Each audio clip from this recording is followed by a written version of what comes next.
그래서 우리 지난 시간에는 베드로전서 2장까지 봤어요. 그렇죠? 2장 봤을 때 어떻게 봤습니까? 예수님께서 우리를 위해서 이제 앞서 가셨는데, 그죠? 예수님이 고난을 받으시고 우리한테 본을 끼쳐서 그 자취를 따라오게 하셨다라고 말씀하셨어요. 그죠? 죄를 범하지 아니하셨고 입에 거짓도 없으시고 욕을 당하실 때 맞대어 욕하지 않으시고 고난 당하실 때 위협하지 아니하시고 오직 공의로 심판하시는 이에게 부탁하셨다라고 했어요. 근데 예수님이 이렇게 하셨더니 어떤 결과가 왔는가? 어떤 결과가 왔습니까? 길 잃은 양들이 목자장 되신 분에게 돌아오는 일이 생겼다. 이 얘기를 이제 베드로 사도가 얘기한 거죠. 그러니까 우리들도 그 예수님의 길을 쫓아간다면 어떤 일이 일어나는가? 길 잃었던 자들이 돌아오는 일이 생겨날 것이다. 이 말씀을 해주신 거예요.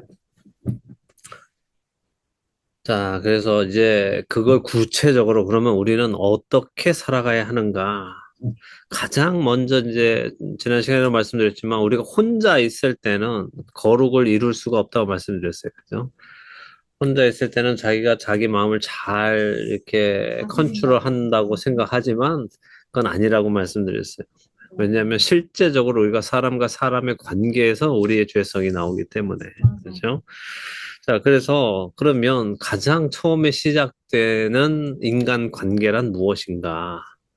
라고 봤을 때 이제 부부의 관계란 말이에요. 하나님이 맺어주신 부부의 관계 안에서 어떤 일이 일어나는지 베드로전서 3장 1절에서 6절을 한번 보겠습니다. 베드로전서 3장 1절에서 6절을 우리 박영식 집사님께서 한번 읽어 주시기 바랍니다.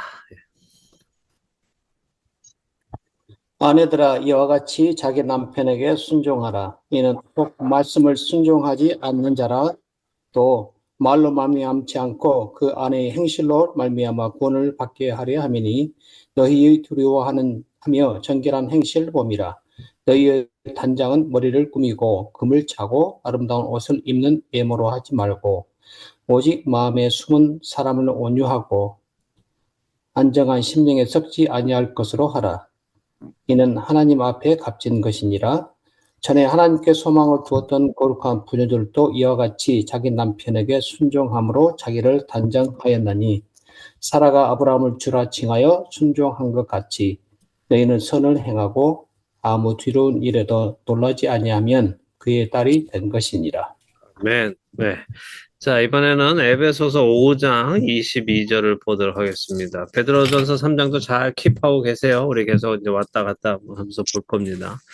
네, 에베소서 5장 22절 보시면 이번 주 공부 내용을 아마 보셨을 거예요. 그죠? 네. 네. 다음 주인가요? 네, 어쨌든. 5장 22절 보니까 뭐라고 말씀하십니까? 역시 아내들에게 하시는 말씀인데 아내들이요 자기 남편에게 복종하기를 주께 하듯 하라 하셨어요. 이번엔 골로새서 3장입니다. 골로새서 3장 18절입니다. 골로새서 3장 18절. 지금 다 아내들한테 하시는 말씀이니까 남편들의 입이 이렇게 실룩실룩 좋아하고 계시지만 참, 네, 그래서 골로새서 3장 18절 어떻게 되어 있습니까? 아내들아 남편에게 복종하라 이는 주 안에서 마땅하니라. 그러니까 베드로전서 3장, 에베소서 5장, 골로새서 3장 이게 다 그러니까 사도 바울만 얘기하는 게 아니라 베드로 사도도 마찬가지로 다 같이 요구하는 게 뭔가 아내들에게 요구하는 것이 남편에게 순종하라 혹은 복종하라 하는 거예요. 자, 순종이란 것이 뭘까요? 순종은 뭘 순종이라고 합니까? 복종하고 순종. 순순히 네, 순순히. 같이 순순히. 그럼 복종은? 강압적으로. 네, 강압적으로. 그죠? 네. 그러니까 복종은 무서워서도 할 수도 있죠. 그죠?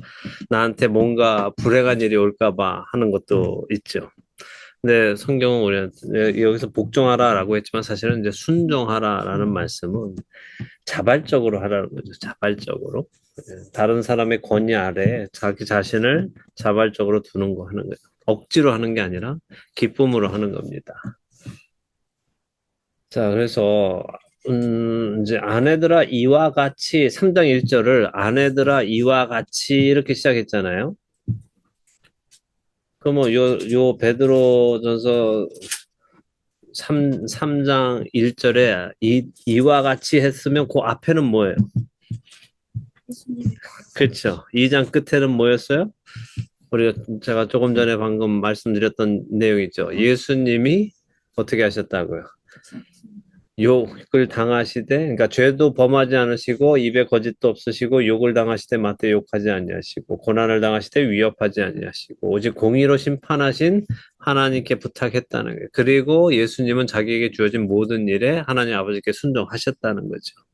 이와 같이 아내들아 이와 같이 어떻게 해요?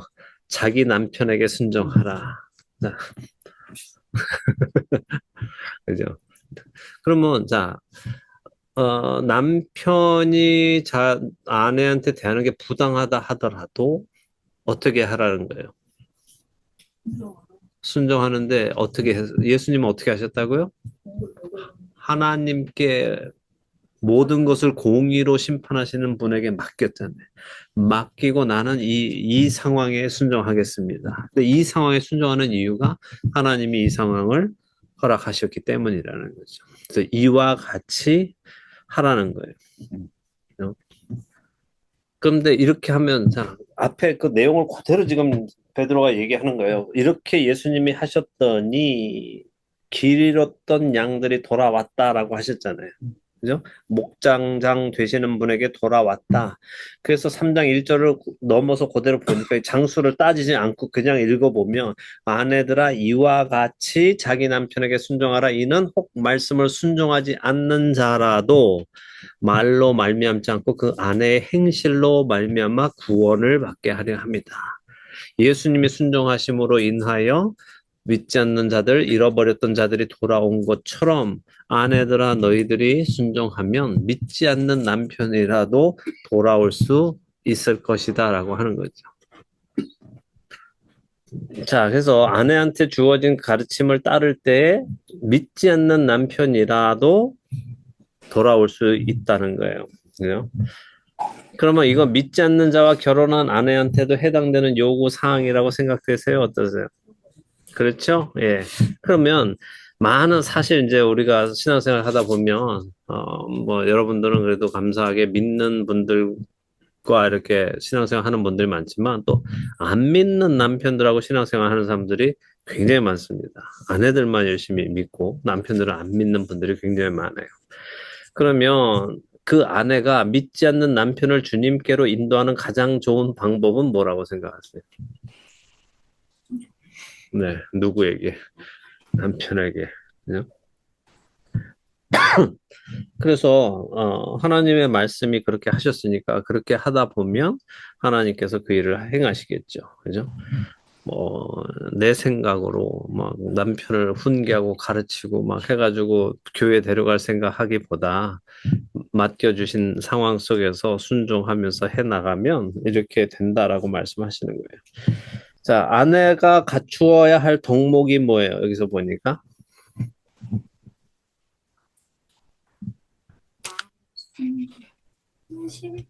네, 구체적으로 베드로전서 3장에 보니까 어떻습니까? 그렇죠. 자, 먼저는 뭐예요? 네, 머리를 꾸미고 금차고 아름다운 옷 입는 외모를 하지 말고 이렇게 했어요. 그러면 이제 외모는 막 아무렇게나 하고 다니라는 말씀입니까? 그건 아니죠. 그건 아닙니다. 근데 어, 외모에만 너무 치중하지 말고 어떻게 하라는 거예요? 그렇죠. 겉에 보이는 게 신경 쓰는 데 전부 하지 말고 숨은 사람, 내면의 사람을 치장하라라는 거죠. 이것이 하나님 앞에 값진 것이다라고 했습니다. 그래서 전에 하나님께 소망을 두었던 거룩한 부녀들도 이와 같이 자기 남편에게 순종함으로 자기를 단정하였다. 단장한다. 자, 순종이 단장이라는 거예요. 순종하는 것이 단장이라는 거예요. 자, 그래서 6절에 한번 보세요. 사라가 아브라함을 칭하여 순종한 것 같이 했어요. 언제 사라가 언제 순종했어요? 오히려 아브라함이 순종하지 않았어요? 하갈하고 자라. 네, 네. 그러면서 차. 쟤 내쫓아. 네. 그러고 내쫓고.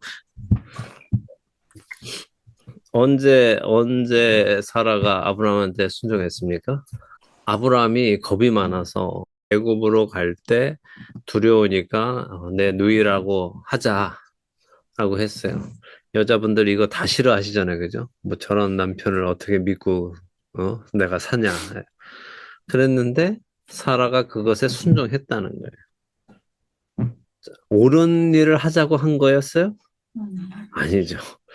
옳은 일을 하자고 한 게 아니었어요. 우리 하나님을 신뢰하며 우리 한번 내려가 봅시다. 이거에 순종한 게 아니라 하나님을 신뢰하지 못해서 자기 생각으로 살아보겠다고 아브라함이 잔꾀를 부리면서 아내한테 요구했는데도 사라가 거기에 순종했다는 거예요. 순종했더니 어떻게 됐다는 거예요. 6절에 보니까.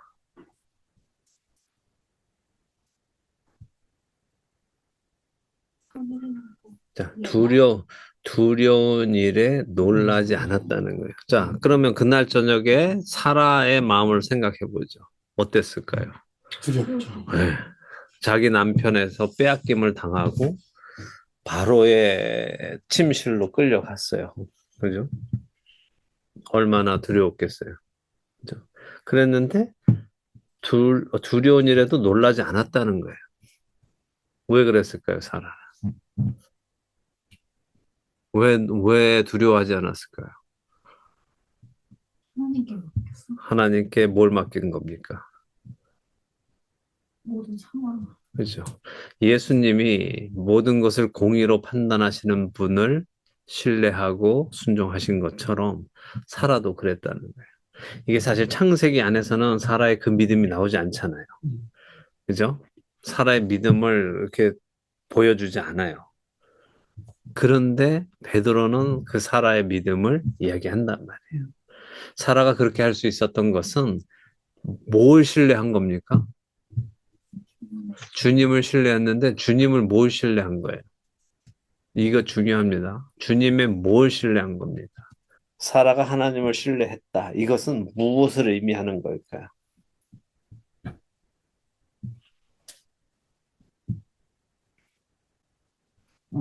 이 남자를 내 남편으로 두신 것이 하나님이라는 것을 신뢰한다는 거예요. 이 띨띨이 같은 남편이 겁 많아서 지금 이렇게 누이라고 좀 속이자.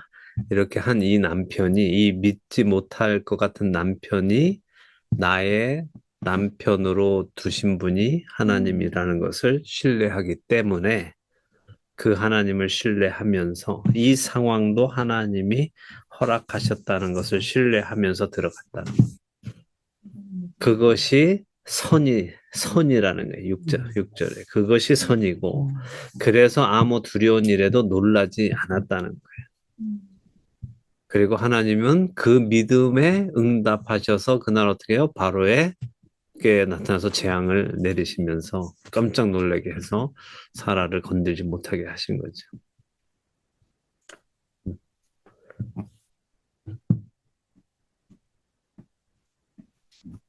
자, 그래서 아내들이 이런 삶을 살아간다면 우리 사회는 어떤 영향을 끼칠까요? 우리 사회에는.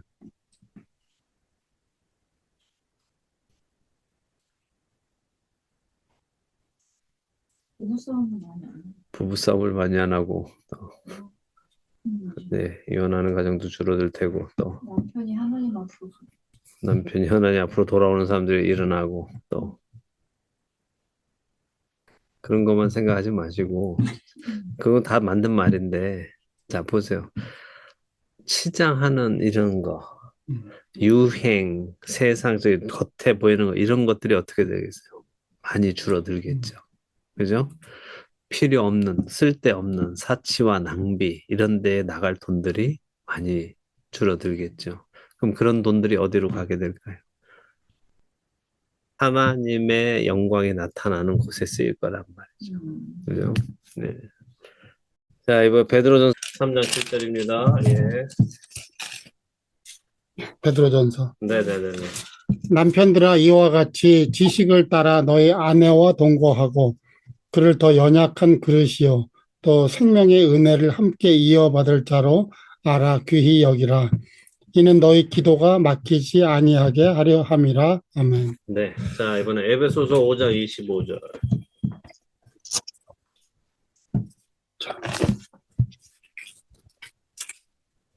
에베소서 5장 22절 읽었죠? 아내들한테. 25절. 남편들은 남편들아 아내 사랑하기를 그리스도께서 교회를 사랑하시고 그 교회를 위하여 자신을 주심같이 하라. 네. 골로새서 3장 아까 18절인데 이번엔 19절. 3장 19절. 남편들아 아내를 사랑하며 괴롭게 하지 말라. 아내들은 네. 아내들은 그냥 순종하라 읽으면 됐는데 남편들은 뭐 많아요, 그죠? 네. 화장실에 붙여놔야겠네. 그죠? 자, 먼저 우리 베드로전서 5장 7절을 3장 7절을 다시 보면은 남편들아 이와 같이 지식을 따라 너희 아내와 동거하고 그를 더 연약한 그릇이요 또 생명의 은혜를 함께 이어받을 자로 알아 귀히 여기라 하셨어요. 이것도 똑같이 이와 같이 in the same way 예수님이 하신 거와 똑같은 거예요. 그죠? 그래서 지식을 따라라고 하는데 무슨 말일까요?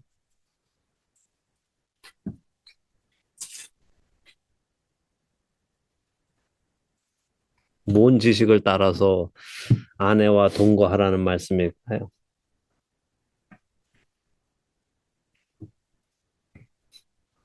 그런 그때 당시는 율법 그런 거 아닐까요? 율법에 따라 아내와 동거하라. 네. 그러니까 뭔가 이렇게 지침서 같이 있는 것 같은 느낌. 예, 너네가 배운 책에 있는 것처럼. 네. 예. 그래서 이 번역이 좋지 않습니다. 이 말은 남편한테 이렇게 말씀하시는 거예요. 너에게 순종하고 마음을 단장하는 아내를 이해하며 그 아내를 이해하는 지식을 따라라.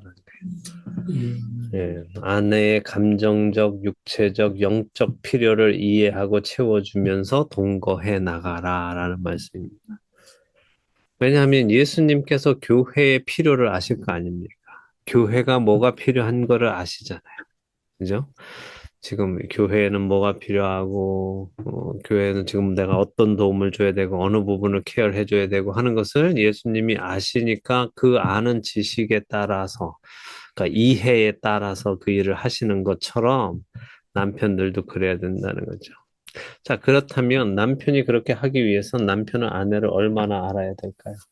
음, 많이 이해해야 되는 거죠. 그거를 깊이 생각해야 되는 거죠. 이 아내가 지금 어떤 마음이겠구나. 무엇 때문에 고민하고 있겠구나. 어떤 느낌을 가지고 있겠구나. 이런 것들을 남편이 계속해서 생각해야 된다는 거예요. 그러니까 예수님이 교회를 생각하시듯이. 그리고 아내가 더 연약한 그릇이라는 것을 어떻게 알았나요? 생각해야 된다는 거죠. 자, 그러면 아내가 더 연약한 그릇이다 이러면 남편은 어떤 그릇이에요? 그래요. 강한 건 아닙니다. 상대적으로 강할 수는 있지만, 자, 더 연약하니까 남편도 연약한 거죠. 남편도 연약한 그릇인데 아내는 더 연약한 그릇이에요. 왜 남편이 연약한 그릇이고 아내는 더 연약한 그릇입니까? 연약한 그릇이라는 건 뭐예요? 피조물. 피조물이고 깨지고 싶고, 그죠? 혼자 할 수 없고 도울 수 있는 사람이 필요하다. 그렇죠. 네. 예, 연약하단 말이에요. 깨지기 쉽단 말이에요. 함부로 다루면 망가져요. 우리 인간이 함부로 다루면 상처받고 망가지고 깨지고 팀 나가고 금 가고 한단 말이에요. 근데 남편보다 누가 더 쉽게 깨진다? 아내들이 더 쉽게 깨진다는 거예요. 그것을 알으라는 거예요. 이해하라는 거예요. 남편 측에서. 그죠? 그래서 어떻게 하라고요? 또 생명의 은혜를 함께 이어받을 자로 알아 귀히 여기라 했어요. 자, 왜 이게 무슨 말이에요? 생명의 은혜를 함께 이어받는 게 어떻게 됩니까? 남편 구원받으면 아내도 자연히 구원받습니까? 네. 아닙니까? 음. 그럼 어떻게 되는 겁니까?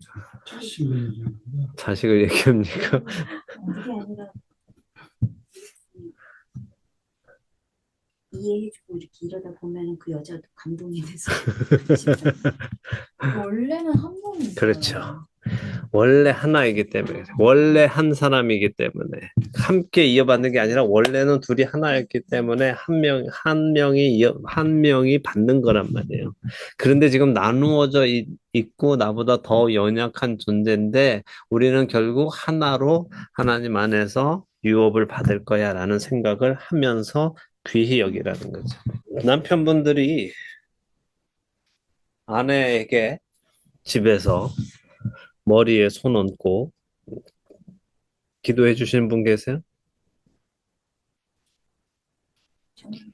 네, 아니, 근데 매일 저녁에 자기 전에 오늘도 수고했고, 하나님, 뭐, 아니, 근데 자, 교회와 예수님의 관계로 한번 생각해 보세요. 교회는 예수님이 어떻게 해주시길 원할까요? 그냥 가끔 한두 번 기도해 주시면 예수님이 가끔 한두 번 기도해 주시면 그냥 감사하고 예수님이 이리 와 내가 기도해 줄게 아유 부끄러워 됐어요 막 이렇게 할 거 어제 했는데 됐어요 이러고 매일 해주셔야 네. 네. 근데 매일 그런 관계로 지어져 간다면 그 관계는 어떻게 될까요? 아주 좋은 관계를. 그죠? 예. 아니 정말 솔직히 말다툼을 했어. 말다툼 할 수 있죠, 그죠? 말다툼 할 수 있고 싸울 수 있고 화가 막 나 있어요. 그래도 기도 시간이다. 해가 질 때까지 분을 품지 말라고 했으니 이리 오십시오. 손을 치워라. 일을 갈면서 그러면서 기도하는 중에 대부분 자기 자신의 이제 죄를 고백하게 되고 또 이제 화해하게 되고 미안하다는 말이 나오고 그렇게 해서 이제 관계가 회복되는 경우가 많죠. 그래서 부부는 원래 하나였고 원래 한 사람인데 둘로 나누어 주셨다는 것을 기억하시면서 둘로 나누어 주신 이유가 뭐였어요? 창세기 공부할 때 서로 돕는 서로 돕지는 않습니다. 서로 돕는 관계는 아닙니다. 왜 하나님께서 아내를 지어주셨습니까? 돕는 배필로 사람이 독처하는 것이 좋지 아니하니 내가 그를 위하여 돕는 배필을 짓겠다라고 하셨는데 그 의미가 뭐였어요? 하나님의 일을 하는데 혼자 할 수 없으니까 네. 서로 마주보고 거울로 삼고 도우라고. 네. 자, 돕는 배필. 그러니까 하나님께서 사람이 독처하는 것이 좋지 아니하니 그 의미는 뭐예요? 어떻게 창조하신 하나님께서 모든 것이 보기에 좋게 창조하신 하나님이 사람이 독처하는 것이 좋지 아니하니 좋지 않은 것을 만드실 수 있어요? 그 말은 정말 좋지 않다 그 얘기가 아니란 말이죠. 어떤 말씀이에요? 사람이 혼자서는 내가 그 사람에게 준 미션을 완성하지 못한다라는 말씀이란 말이에요. 그래서 그 미션을 완성할 수 있게 내가 돕는 배필을 주겠다라고 하신 거죠. 근데 그 돕는 배필을 전혀 딴 데서 하나 만들어 온 게 아니라 어떻게 하신 거예요? 사람을 나눠 버리신 거란 말이에요. 그죠? 원래는 사람이에요.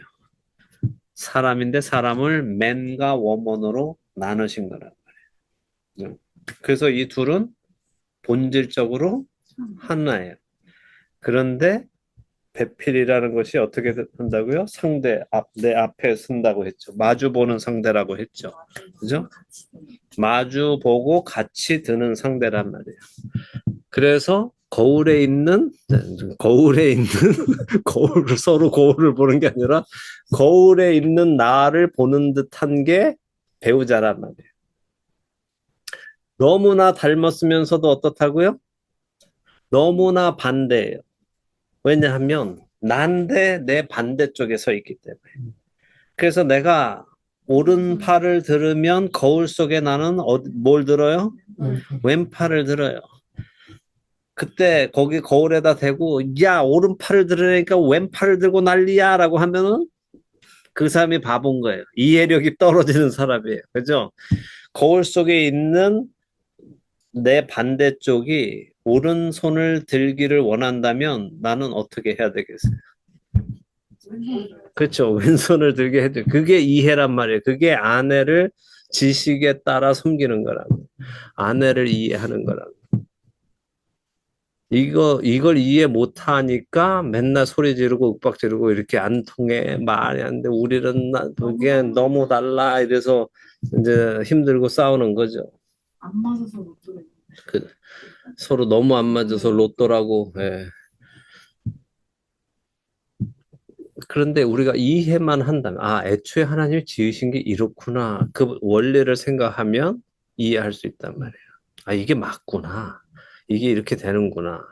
그죠, 박 집사님? 오너스 매뉴얼을 제대로 읽으면 된단 말이에요. 그죠? 오너스 매뉴얼을 안 읽으니까 이거 왜 이렇게 고장났어? 이거 왼손이 안 들리고 오른손이 들려라고 하지만 아니란 말이죠. 제대로 알면 된단 말이죠. 자, 그런데 중요한 것이 있어요. 베드로 사도가 말씀하신 거에 남편이 아내를 이해하거나 존중하지 않으면 어떻게 된다는 거예요. 왜 기도가 막힐까요? 여러분 이거 모르시면 여러분의 기도가 굉장히 많이 막히고 있는 것도 모르시고 열심히 기도하고 계실 수도 있어요. 그 권사님께서 하나님과의 관계를 얘기하시니까 음, 이전에 음, 그 부부와 음. 하나님을 삼각형으로 예, 보는다. 이렇게. 그래서 이게 부부 사이가 멀면 하나님과의 관계도 똑같이 멀어지고 네. 부부와 관계, 하나님과의 음. 관계가 하나 점이 됐다. 이런 얘기를 들어요. 예, 근데 그게 이제 이론상으로 맞아요. 삼각형에서 하나님, 남편, 아내 이렇단 말이에요. 그죠? 근데 이 둘이 이렇게 가까이 가면 하나님께로 가까이 가면 이 둘의 관계도 가까워져요. 그죠? 근데 이 둘이 이렇게 가까워질 수도 있어요. 맞아. 하나님과는 멀어지고. 그죠? 예. 그러니까 둘이 가까워지는 게 목적이면 안 돼요. 둘 다 하나님께로 가까이 가면 둘의 관계가 가까워지는 거죠. 자, 근데 하나님께서는 우리의 손에 피가 있으면 우리의 기도를 듣지 않으신다고 하시죠. 누군가 너에게 네가 원망 들을 만한 일을 했다면 제물을 드리기 전에 먼저 어떻게 하셨어요? 그렇죠. 제물을 놓고 가서 그와 화해한 후에 와서 제물을 드리라 라고 하시죠. 자, 기도는 우리는 그냥 우리가 뭐 말해서 하나님한테 우리의 기도를 들어서 그냥 움직이시게 만드는 게 목적이 아니라 하나님과의 관계란 말이죠. 근데 우리가 하나님의 형상을 지음 받은 다른 사람들의 마음 안에 우리의 행동으로 인하여 그 사람들 마음 안에 원망할 만한 일이 있게 해놓고 나는 하나님께로 가서 기도한다 할 때 우리의 기도는 막힌다는 거예요. 이해가 되시죠? 안 돼요, 목사님. 그렇죠. 예, 기도가 일단, 안 그렇죠. 뭐라고 하나님께 뭐라고 말하려 해도 우리 안에 계시는 성령님이 벌써 우리를 책망하시잖아요. 그 사람 그렇게 아프게 해놓고 너는 여기 나와 있을 수 있느냐. 그죠? 가서 어서 사과하고, 화목하고, 화평하고, 하늘에 오라라고 이제 하신단 말이에요. 그러니까 우리가 분을 가진 상태에서 하나님께 나가기는 쉽지 않단 말이에요. 더더군다나 내가 내 생명의 은혜를 함께 이어받을 자를 내가 지금 존중하지 않아서 그 사람이 상처받아서 저기에 슬퍼하고 있고 하나님 앞에서 자신의 슬픔을 하나님께 고하고 있는데 나는 내 기도를 한다면 그게 하나님 앞에 드려지지 않는다는 거죠. 그래서 여러분들이 기도만 하는 게 중요한 게 아니라 기도할 수 있는 환경을 만드시는 것도 중요하다는 사실을 아시기 바랍니다. 에베소서 5장에 보니까 어떻게 해요? 남편들아 아내 사랑하기를 그리스도께서 교회를 사랑하시고 그 교회를 위하여 어떻게 해요? 자신을 주심같이 하라. 자, 아내들에게 주어진 명령이 어렵습니까? 남편들에게 주어진 명령이 어렵습니까? 남편이 훨씬 어렵죠? 아내들은 그냥 순종만 하면 됩니다. 남편은 자기를 내줘야 됩니다. 표정이 반전이 됩니다. 반전이 돼요. 그러니까 항상 성경이 항상 아내들아를 먼저 시작하거든요. 그럼 아내들아 남편에게 순종하려면 남편들 막 박수치고 난리 나거든. 근데 뒤에 남편들아 너희도 이와 같이 이러면 거기서부터 이제 집중력 흐려지고. 예, 막 그리스도께서 교회를 위해 자기 자신을 주심같이 하라 이러면 막 못한다 이제 하는 거죠. 너무 어렵다고. 그 다음에 골로새서는 어떻게 알아하세요? 근데 이 자신을 주신같이 하라가 이제 아내를 위해서 많은 희생을 해라 뭐 이런 그렇죠. 건가요? 자기 자신을 주는 거죠. 설거지도 해주고 막 이런 거. 아닙니다. 아니, 제발 그런 식으로 설거지도 해라 이런 그런 말씀이 아니라 어떻게 자신을 주시가치가 좀 더 근데 나중에 보면 자기 자신처럼 사랑하라고 돼. 네. 사랑하고 그렇게 네. 그러니까 아내가 할 일은 아내가 하는 것이고 남편이 할 일은 남편이 하는데 아내를 자신의 소유물이나 종이나 이런 것처럼 대우해서는 안 된다는 거죠. 인격적으로 대해주고 더 나아가서 나와 함께 하나님 나라의 유업을 받을 자로 생각해서 귀히 여겨라 라고 하셨단 말이에요. 귀하게 대해줘야 된다. 귀하게. 근데 제 생각에는 예. 아내가 아까 말씀한 대로 남편을 이렇게 모든 것에 신종하고 그러면은 아내가 굉장히 이뻐 보일 것 같아요. 네. 그래서 이렇게 할 것 같아. 그렇죠. 예. 그래서 먼저 그게 안 네. 그래서 맞습니다. 예. 이게 굉장히 중요한 포인트를 말씀하셨어요. 그래서 제가 늘 이제 이 부부 클리닉 할 때 늘 말씀드리잖아요. 성경이 우리한테 분명히 하신 말씀이 뭐냐면 love and respect예요. 아내들아 남편을 존경하라. 남편들아 아내를 사랑하라. 자, 성경이 말씀하실 때는 왜 말씀하신다고요? 그게 안 되기 때문에 하시는 거예요. 그죠? 자, 남편들아 아내를 사랑하라. 이건 체질적으로 안 되기 때문에 성경이 하라시는 거란 말이에요. 아내들한테 아내들아 남편을 존경하라. 이것도 체질적으로 안 되기 때문에 하라고 하시는 거예요. 그게 잘 되는 일이면 그 말씀을 안 하신단 말이죠. 자, 아내들이 남편을 존경해야 하는 것이 하나님 나라의 성품이에요. 교회가 예수님을 존경해야 될 거 아닙니까? 교회가 예수님한테 이래라 저래라 하면은 되겠어요, 안 되겠어요? 안 되죠. 교회가 예수님한테 왜 맨날 하는 일이 그거밖에 안 됩니까? 뭐 이래 저러고 도대체 이래 갖고 되겠습니까? 우리 교회가 이래 갖고 되겠어요? 예수님? 하면서 예수님을 따지면서 예수님을 이렇게 일시켜 먹고 하려면은 안 되죠. 예수님의 의견을 존중하지 않고 자기가 다 자기 의견을 말해서 하면은 안 되죠. 아내들이 남편을 먼저 존경만 하면요. 남편은 아내를 사랑하게 돼 있습니다. 부탁입니다. 왜냐하면 그래서 그렇잖아요. 왜 아빠들이 딸 바보가 되느냐? 왜 딸 바보 되는 아빠를 보고 아내들은 왜 딸내미한테 하는 거 반만 나한테 해라 막 이러고 드는 이유가 이해를 못 하는 거예요. 그것도 아내들이. 남편이 딸을 잘 해주는 이유는 연약하기 때문에 그래, 딸이. 내가 보호해줘야 된다는 생각이 있기 때문이죠. 그러니까 남편은 당연히 그 딸을 보호하는 거고 딸은 아빠를 리스펙한단 말이에요. 그러니까 자연스럽게 사랑이 나오는 거예요. 근데 아내들은 성경은 분명히 더 연약한 자로 했는데 웬만한 아내는 남편보다 더 연약하지 않거든. 웬만한 아내들은 남편보다 더 강력하거든. 남편들을 다 때려잡을 수 있는 있는 힘을 소유하고 있는 걸 다 알고 있단 말이에요. 그러니까 굳이 내가 보호해줘야 된다는 생각이 안 드는 거예요. 남편들은 아내 봐서 혼자 잘 살고 있는데, 그러니까 아내가 연약해야 내가 품어줘야 되고 내가 보호해줘야 되고 내가 사랑해줘야 된다는 생각이 드는데, 아내들이 혼자 스스로 다 모든 것을 결정하고 하고 제가 그래서 그 말 잘못된 말이라고 말씀드리잖아요. 와이프 말을 잘 들으면 자다가도 떡을 먹는다. 이런 한국 잘못된 속담을 빠지지 마라. 성경에서 특별히 창세기에서 아내 말을 들어서 잘된 경우는 없다. 그죠? 아담으로부터 시작해서 다 잘못됐고 딱 하나만 하나님이 네 아내 말대로 해라 한 건 뭐예요? 하갈과 이스마엘을 내쫓아라. 이거 하나만 하나님이 네 아내 말대로 해라 하셨고 나머지는 아니란 말이에요. 자, 다시 포인트로 돌아오면 결국은 뭐냐 하면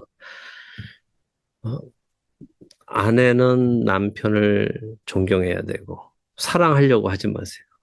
아내들은 남편을 자꾸 사랑해서 문제입니다. 근데 남편이 아내에게 원하는 건 사랑이 아닙니다. 사랑하시면 남편들은 불편해합니다. 그죠? 또 남편들은 또 아내를 존중합니다. 존경하지 마세요. 아내들이 원하는 건 존경이 아닙니다. 사랑이에요. 이 두 가지를 서로 사람이 자기가 원하는 걸 상대한테 해준다고 제가 늘 말씀드리죠. 그게 아니라 상대가 원하는 걸 해주는 걸 해야 제대로 되는 겁니다. 그러니까 각자 잘 생각하시고 내가 혹시 내 남편의 머리가 되려고 하지 않았는가? 그건 죄의 속성입니다. 창세기 3장에 분명히 하나님께서 죄의 벌로 인해서 말씀하신 거예요. 너는 남편을 원하나 남편이 너를 다스릴 것이니라. 이게 죄의 속성이에요. 하와가 남편을 컨트롤하기 원하지만 그래서는 안 된다. 남편이 너를 다스려야 된다. 이게 하나님의 말씀입니다. 그러니까 아내분들이 남편을 컨트롤하기 원한다. 이것은 선악과를 따먹은 결과라는 것을 기억하시고 그 선악과를 따먹은 죄의 속성이 살아나지 않도록 여러분 자신을 하나님의 말씀 밑으로 순종으로 들어가시기 바라고, 남편들은 어떻게 해야 된다? 아내를 사랑하는데 그리스도께서 교회를 사랑하신 것처럼 사랑해라. 네. 그래서 남편은 누구를 본을 받아야 돼요? 예수님을 본을 받으셔야 돼요. 네. 자, 그래서 이 거룩함이란 어디에서부터 시작된다? 가장 가까운 사람에서부터 삶의 방식에 나타나야 하는 거예요. 여러분이 이렇게 가장 가까운 사람들에게 거룩하신 하나님의 성품을 가지고 대하기 시작한다면 여러분의 삶에는 많은 변화가 올 겁니다. 자, 그렇게 가정에서부터 여러분이 이제 시작되면, 배우자가 없으신 분들은 나는 배우자 없으니까 막 살아도 돼. 아닙니다. 여러분의 부모님을 그렇게 대하시면 돼요. 여러분의 아버지를 리스펙하고 어머니를 사랑하고 그렇게 하시면 됩니다. 그렇게 가정이 제대로 성경적으로 잡히고 나면 그 다음에 이제 어디로 가야 되겠어요? 이제 밖으로 나가야죠. 밖으로. 기독교의 적대적인 이 문화 속에서 그리스도인들은 또 어떻게 살아가야 할까? 세상 문화를 거스르며 살 수 있는 방법은 뭘까? 그걸 이제 보죠. 베드로전서 3장 8절이죠. 8절과 9절이죠. 베드로가 뭐라고 말해요? 마지막으로 말하노니 너희가 다 마음을 같이 하여 동정하며 형제를 사랑하며 불쌍히 여기며 겸손하며 악을 악으로 욕을 욕으로 갚지 말고 도리어 복을 빌라. 이를 위하여 너희가 어떻게 해요? 부르심을 받았으니 이는 복을 이어받게 하려 하십니다. 자, 거룩의 특징이 뭐예요? 여기 나타난 거룩의 특징. 어떻게 하라고요? 마음을 일단은 같이 해서 동정하고 형제 사랑하고 불쌍히 여기고 겸손하고 악을 악으로 욕을 욕으로 갚지 말고 도리어 복을 빌라. 이것을 위하여 부르심 받았다. 자, 우리가 부르심 받은 이유가 뭐라고요? 이렇게 하기 위하여. 그죠? 자, 적대적인 세상 살아가는 믿는 자의 행동의 이 특징인 어떻게 영향을 끼치겠습니까? 사람들이 우리를 미워해요. 아, 개독교인들 막 이러면서 우리들을 막 미워합니다. 근데 그 사람들한테 어떻게 해야 되겠어요? 그죠? 복을 빌어주고 악을 악으로 욕을 욕으로 갚지 않고 그죠? 그들을 마음을 같이서 동정하고 사랑하고 불쌍히 여기고 겸손하고 한다면 그 사람들도 변할 사람들은 변화되어서 주님 앞으로 돌아오겠죠.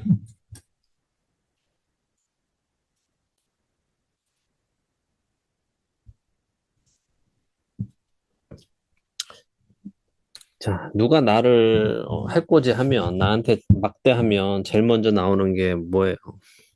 같이 욕을 욕으로 갚고 악을 악으로 갚는 게 맞대어서 욕하고 갚는 게 아주 자연적인 현상이잖아요. 그죠? 오히려 그렇게 안 하면 어떻다고요? 바보가 되는 거고 이제 쟤는 뭐 힘이 없나 봐. 이래서 뭐 겁쟁이야 이렇게 되지만 성경은 우리한테 하나님께 모든 것을 맡기고 그분이 공의로 판단하실 것을 맡기고 우리는 우리에게 주어진 대로 하라고 말씀하셨어요. 이렇게 해서 우리가 이제 거룩에 관한 본문들을 다 살펴봤습니다. 거룩함이 무엇인지 이제 아실 것 같으세요? 누군가가 여러분한테 거룩함이 뭐예요? 라고 묻는다면 뭐라고 대답하시겠습니까? 뭐라고 대답하시겠어요? 물론 사전적인 대답은 달라요. 구별된 거예요. 하지만 그렇게 말하면 사람들이 알아듣습니까? 여러분도 거룩함을 그렇게 그냥 배웠으니까 달라요. 구별된 거예요. 그렇게 들었으니까 그냥 그렇게 답은 하지만 그게 구체적으로 뭔지는 모르시는 분들이 대부분 아니었냔 말이죠. 뭐가 다르다는 거예요? 무엇과 다르다는 겁니까? 세상과 다른데 그 세상은 뭐예요? 자기를 사랑. 그렇죠. 자기를 위해 사는 것, 자신의 유익을 위해 살아가지만 하나님 나라는 하나님을 위하여 하나님 이웃을 위하여 살아가는 것이 하나님 나라의 성품이니 거룩하다는 것은 나의 유익을 위해 사는 자들이 아니라 하나님 나라의 유익을 위해서 이웃의 유익을 위해서 자기 자신을 내어주고 사는 사람들이라는 거죠. 아니 오늘 아침에 출근하는 게 도대체 나는 왜 태어났을까? 그러니까 하나님께 기도를 하면서 왜 저는 태어났을까요? 이러면 내가 태어나서 살아가는 이유와 목적이 뭘까요? 이러면서 왔는데 답이 답입니다. 거룩하기 근데- 위해서 근데 저의 태어나셨습니다. 유익은 네, 없습니다. 예.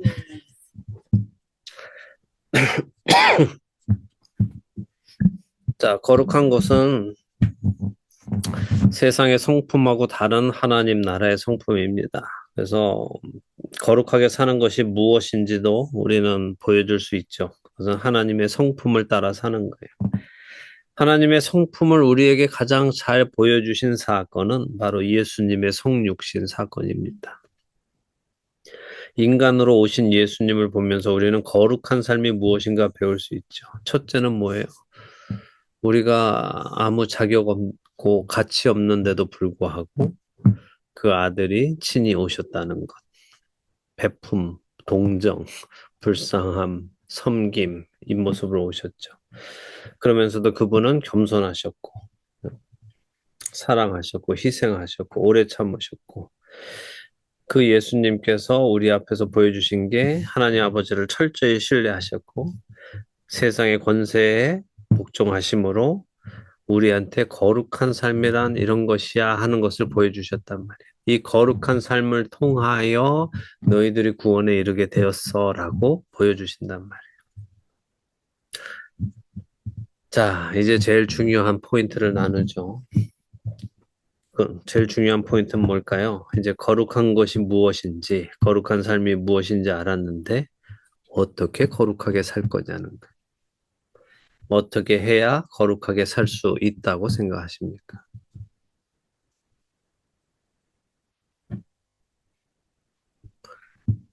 어떻게 거룩 다 배우셨어요? 세상 같지 않고 하나님 나라의 성품을 따라 살아가는 거다. 그럼 이제 어떻게 사실 거예요? 잘. 하나님을 사랑하며. 음흠. 답은 뭐예요? 사랑이에요, 사랑. 네, 하나님을 사랑하는 겁니다. 하나님을 사랑하면 되는 거예요. 예수님이 어떻게 그렇게 사실 수 있으셨어요? 하나님을 사랑했기 때문에. 네. 우리는 사랑하면 닮고 싶고, 사랑하지 않으면 닮고 싶지 않습니다. 여러분이 거룩한 삶을 살기 위해서는 먼저 주님을 사랑하셔야 돼요. 주님 사랑하지 않으면 여러분은 결코 거룩한 삶을 살 수 없습니다. 자, 생각해 보세요. 바리새인들은 아주 경건한 삶을 살았지만 그들의 마음속에는 하나님을 향한 사랑이 없었어요. 그래서 예수님은 그들을 회칠한 무덤이라고 책망하셨죠. 주님을 사랑하는 거하고 주님을 좋아하는 거하고 착각하시면 안 됩니다. 주님을 좋아하면서 사랑하고 있는다라고 사랑한다고 착각하시면 안 돼요. 사랑은 일부를 주지 않고 모두를 주게 되어 있습니다. 하나님은 우리를 사랑하셔서 자신의 전부를 주셨습니다. 여러분이 하나님을 사랑하신다면 여러분 역시 여러분의 전부를 하나님께 드리게 될 것입니다. 그리고 보이지 않는 그분을 사랑하기 위해서 결국 보이는 형제 자매를 사랑하게 됩니다. 그것이 거룩한 삶입니다. 그래서 주님을 사랑하시기 때문에 기쁨으로 거룩한 삶 살아가시는 여러분 모두 되시기를 축원합니다. 아멘. 아멘.